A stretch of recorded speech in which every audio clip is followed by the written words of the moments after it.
Let's move on now to the New York Jets 2023 season prediction video, where we break down all of the Jets 2023 games and also go over what we think their floor and ceiling might be and their overall chances to make the playoffs.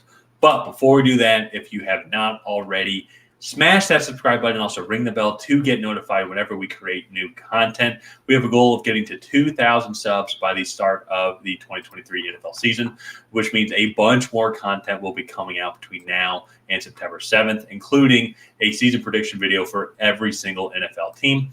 Also, once when the season starts, Ryan and I, we will be having a fun season-long competition series where we will predict and make videos on every single NFL game. And if you want to follow that series and also follow all the predictions for the Jets games, be sure to subscribe and ring the bell, as it is the easiest way to get notified. And Ryan, let's get into it here. Let's do it. As I mentioned, we went over every single Jets and actually just every game in the NFL for every team, and just kind of predicted if we think they're going to win or lose. And you'll see here also some games are ties.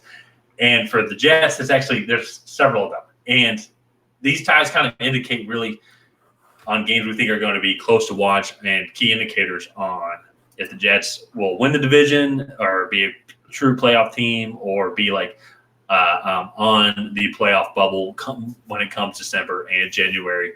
And the Jets, they're just on paper, they should be great.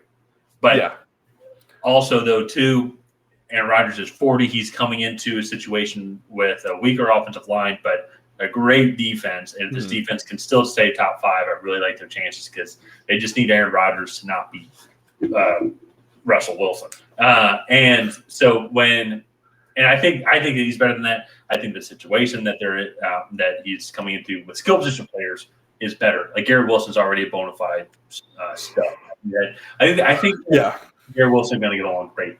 But as the season starts and with how tough the AFC is, it's just tough to kind of really get a feel for things. And so even then, I actually feel I think the Bills are going to be on the decline, and as you'll see with our Bills season prediction video. That being said, I think they're going to win Week 1 because Rodgers is not playing season at all, and Rodgers actually historically has not really done that great in Week 1. No, I think you look last 2 seasons with the Packers, he lost in Week 1.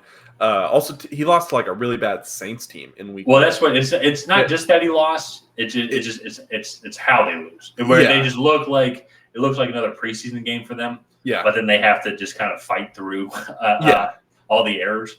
And honestly, it's an 18-week season. Like, if you're going to have a bad game, Week 1's not a horrible time to do it. No, exactly. And then they do have a pretty tough turnaround, in my opinion, going Monday night against the Bills to Sunday against the Cowboys. So we have that game as a tie. But then New England goes to MetLife in Week 3 where they should win that game. And then we have them as another tie against Kansas City. And kind of what I'm realizing here is they have a really tough start to the year. And realistically, I think they could start out 1-4, 1-5, maybe 2-4, especially while they get their feet under them and kind of get used to everything.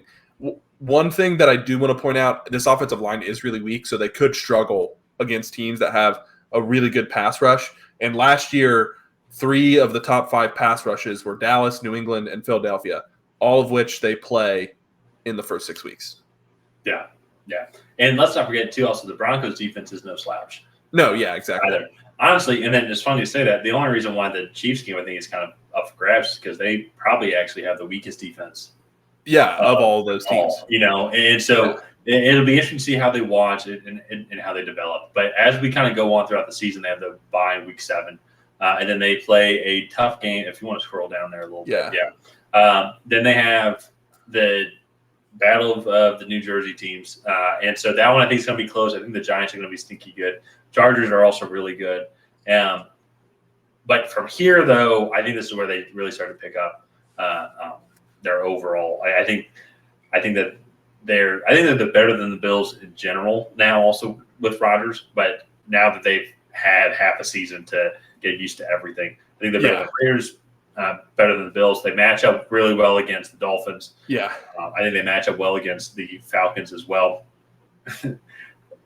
Everybody matches up well against the Texans. And so I think the Dolphins game at home in Week 15 is a tie just because it's going to be at home in Miami. We'll have to see. I think the Jets can still win that one. But the second half of the season for them is definitely much more favorable than the start of the season. So you're right. If they can survive those first 6 games, come out 3-3, they can come out also like even if they come out 2-4, but they're looking good and there's a lot of momentum, it is still a very long season. Very long season.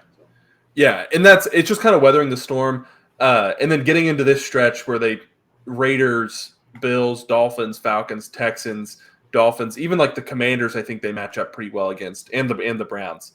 I do think late in the season they might struggle with New England, especially as New England hits their stride in 2023. So that's going to be an interesting matchup. All those division matchups are always close, but all in all, I think the Jets.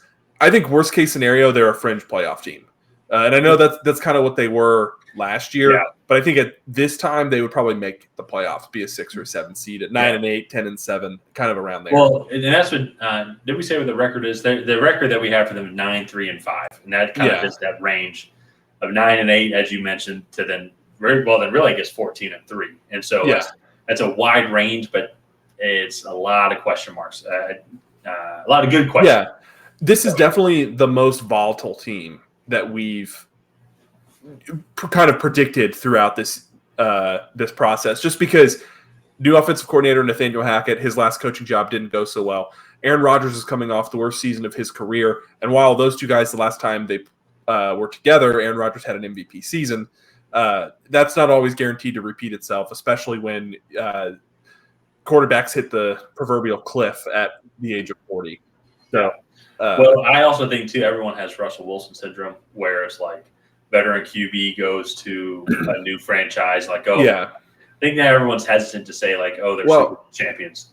Well, everybody looks at that, but then literally the year before, Matt Stafford went to the Rams and then won a Super Bowl.